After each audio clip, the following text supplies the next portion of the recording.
Today I'm going to talk to you about anosmia. First I'll share with you what it is like for me having it, and finally how people react when they find out about it. First I'm going to start off by playing the clip with you that first showed me that there was a name for my condition. I was paged. Patient's complaining of anosmia.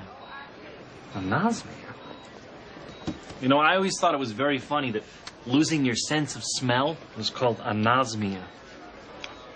Anosmia, you know, like schnozmia. Don't you find that very funny? I told you I didn't want these antibiotics. Tell you what, when your first grandkid is born, you pick him up and you smell his head. Why don't you give me a call and tell me how great it is? Mr. Blair, I'm really sorry. Think of your younger years, waking up to the smell of your mother cooking pancakes, coming home from school, walking through the door, you're greeted by the smell of cookies. When you finish mowing the lawn, you sniff in the smell of victory as you look at your job. When you got your first new car, the excitement of it is even better when you're surrounded by the new car smell. Going to the ocean and breathing in the refreshing scent. All these things I have never experienced. This is because I was born with a condition called anosmia. Anosmia is so unheard of that up until 2 weeks ago, there was not even a Wikipedia article on it. I was writing the speech, and spell check kept putting the red line under the word. Anosmia is simply the lack of a sense of smell.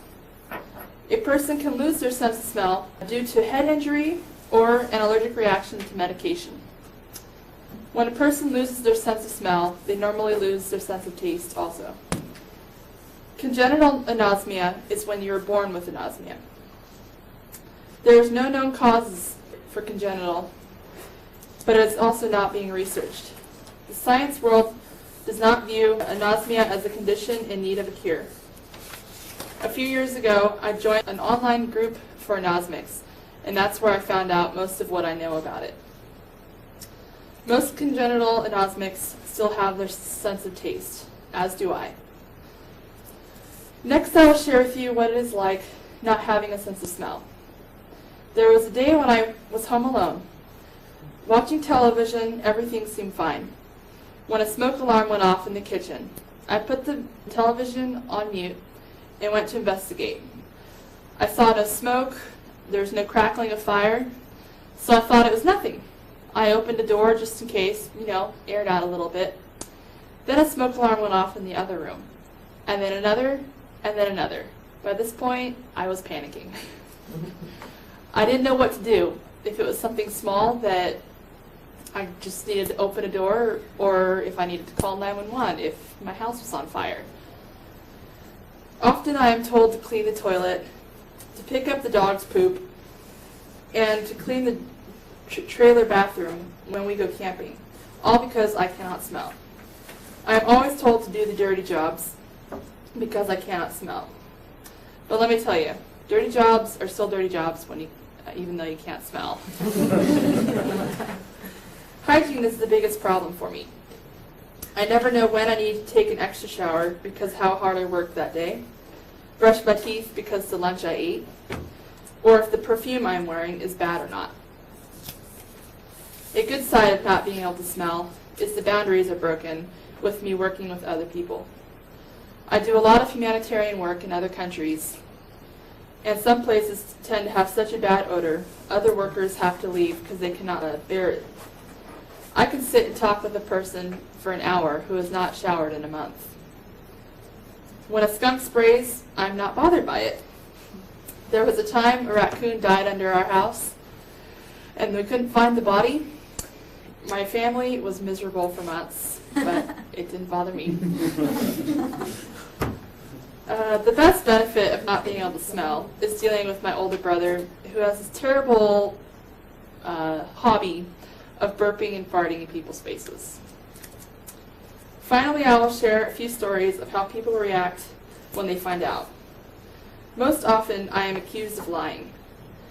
I was 7 when I realized that something was missing that other people had that I didn't. It took a year for me to convince my parents that I could not smell. I finally proved to them when my mom tried a scare tactic to get me to admit that I could smell by taking me to the doctor. The doctor told her I couldn't smell. Another thing sometimes people do is they start pointing out, so you can't smell this, you can't smell that, you can't smell pizza cooking, you can't smell flowers. And it's like, my most common thing I say to them is, you know, you wouldn't say, so you can't see a sunset to a blind person. Why would you tell me all the things that I can't do? The most common thing people do is put stuff in my face. You can't smell this?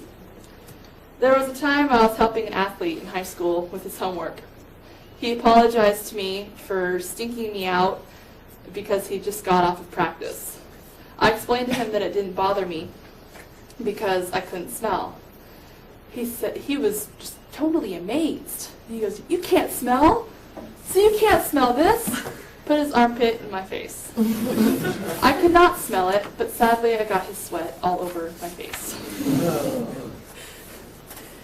In conclusion, I have shared first what anosmia is, the difficulties and pluses of it, and finally what people do when they find out. I will leave you with this. Next time you find out someone can't smell, please don't put stuff in their face.